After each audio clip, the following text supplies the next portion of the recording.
अस्सलाम वालेकुम students.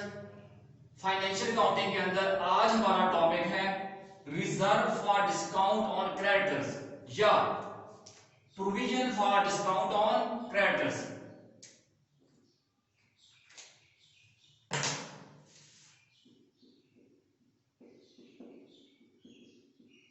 Provision for discount on creditors या reserve for discount on creditors बात एक ही है। बिल्कुल उसी तरह जैसे हम provision for discount on debtors create करते हैं कि वो लोग हमारे वो डेटर्स जिनको हमने फ्यूचर में डिस्काउंट देना होता है, तो हम क्या करते हैं कि करंट ईयर के प्रॉफिट में से हम एक अमाउंट जो डिस्काउंट की हमने देनी होती है वो हम क्या करते हैं सेट असाइड कर देते हैं, तो उसे कहते हैं प्रोविजन। या एक किस्म की वो हमारी लायबिलिटी होती है, ठीक है, यानी कि हमने फ्यूचर में वो चीज देनी है। तो प्रोविजन क्या करता है कि amount set aside for a particular expense और लायबिलिटी इन फ्यूचर, ठीक है।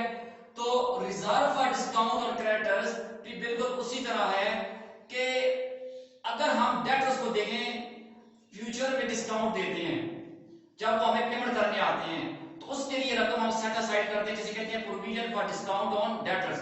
बिल्कुल उसी तरह जिन लोगों को हमने पैसे देने होते हैं यानी क्रेडिटर्स या अकाउंट पेएबल्स, जिनको हमने फ्यूचर में पैसे देने होते हैं, तो ये एक्सपेक्टेड होता है कि वो हमें डिस्काउंट देंगे। जब हम उनको फ्यूचर में पैसे देने के लिए जाएंगे तो वो हमें डिस्काउंट देंगे, और जाहिर सी बात है वो डिस्काउंट हमारी इनकम होगी, ठीक है।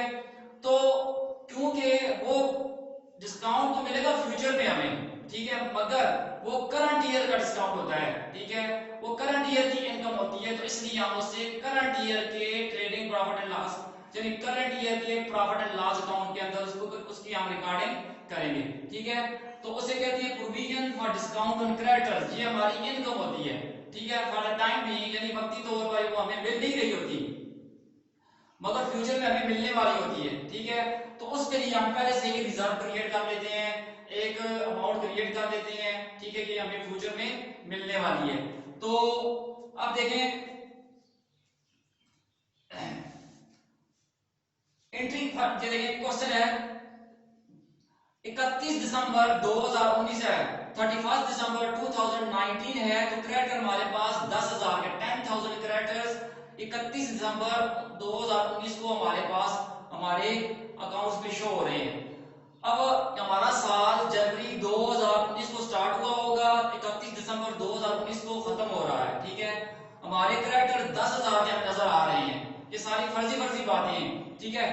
तो 10,000 के क्रेडिटर्स के ऊपर हमने एडजस्टमेंट के ऊपर एडजस्टमेंट में ये बात बताई गई है हमें कि reserve for discount on creditors या provision for discount on creditors 5% create कर लें आप, ये आपको फ्यूचर में एक्सपेक्टेड है कि मिलेगी, ठीक है।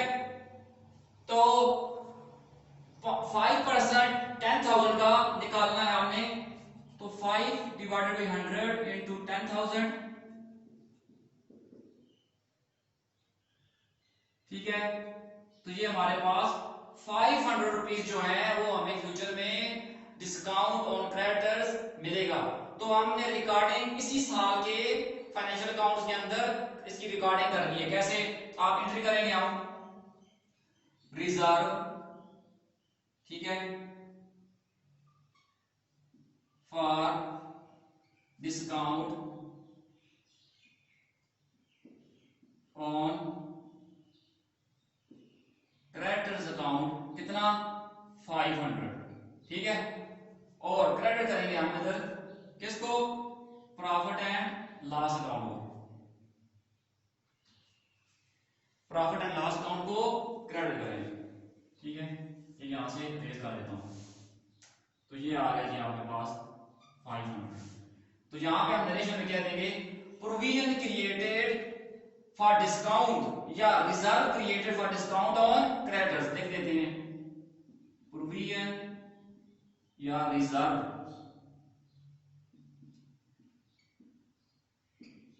क्रिएटेड फॉर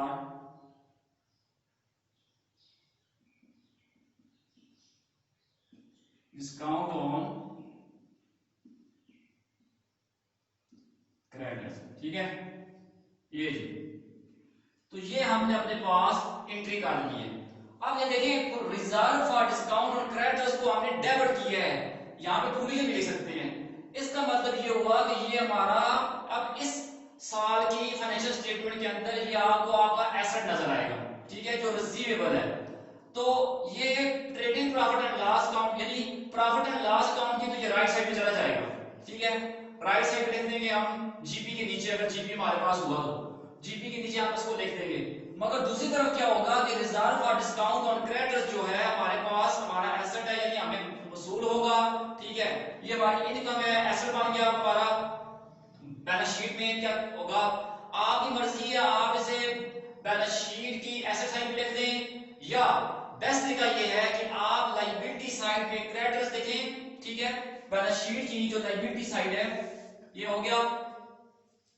अब बैलेंस शीट की फर्ज करते हैं ये बैलेंस शीट है हमारे पास, ठीक है। ये बैलेंस शीट है, ये उसकी एसेट साइड है और ये उसकी लायबिलिटी साइड है, ठीक है। तो इस साइड पे हम क्रेडिटर्स लिखेंगे। यहां पे कितने क्रेडिटर्स थे हमारे पास, 10,000 थे, ठीक है। इसमें से हम लेस कर देंगे reserve for discount on creditors, short short लिख रहा हूं मैं, ठीक है। तो ये 500 कर देंगे, ये नेट होके हमारे पास चले जाएंगे 9,500।